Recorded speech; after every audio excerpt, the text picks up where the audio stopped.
Me llamo Elena Llanos y trabajo en el Conservatorio de Danza de Vitoria-Gasteiz. Estudié en el Real Conservatorio de Danza de Madrid, bueno, estoy titulada allí, y luego estudié con Carmina Ocaña.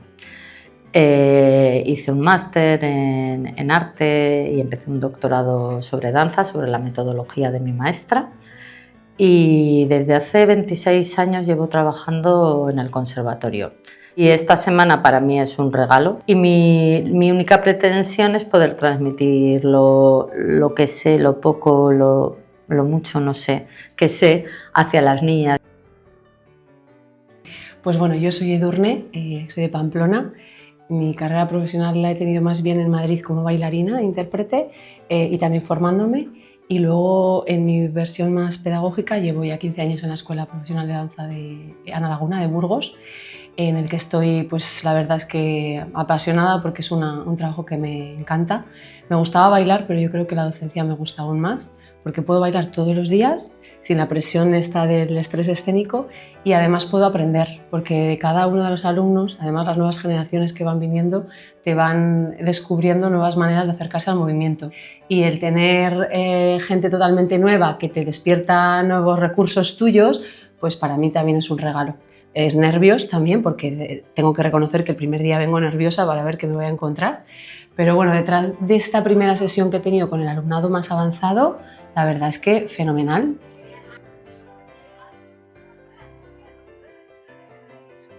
Baina Maianaz, ondarrutarra naz, sortzaile eta hori momentun dantzako irakasle bai. Dantzertin izenin dator, eta tokagaz eta gaur sorkuntzatik apurtxo bat tailer koreografiko bat gidatzi.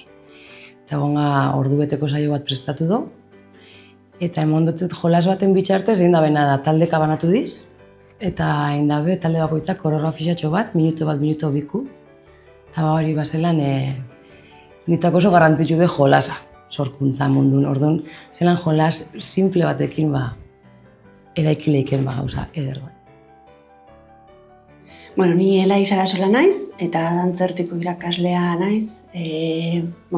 Interpretazioa, repertorioa, puntak ere eman ditut eta hemen nago.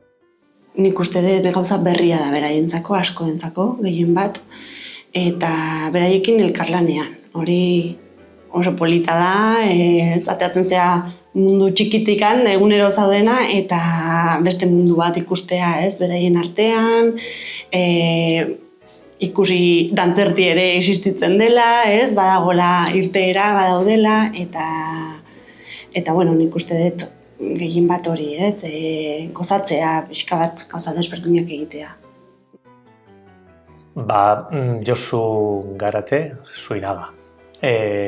Ibarren jaioa eta gero Ondarrura aldegina eta beraz Ondarrutik dator. Eta nire burua esperientzia bat izan dezatela, hori zen helburua, esperientzia divertigarri bat. Eta orduan divertigarria dena ere, eta gorputzetik pasatzen bada, zerbait gelditzen zaigu. Eta hori zen, oinarrian hori zen asmoa. Eta ni horrekin hori lortu badut, posarren dijo etxera. Izaskun Lapaza naiz, dantzertin nabil irakasle bezala, eta bertan ematen dut nagusiki improvisazioa eta konposizioa, eta ere mugimenduaren azterketa. Eta nire sorpresa izan da, gehien engantzatu duen jolasa zela, kontaktu gehien zeukana, kontaktu fisikoa. Sartu dugunean elementu hori, hasi da dibertsioa. Todos tienen muchísimas ganas de aprender y su actitud es formidable en las clases. Todos se ayudan entre ellos, los pequeños aprenden más de los mayores.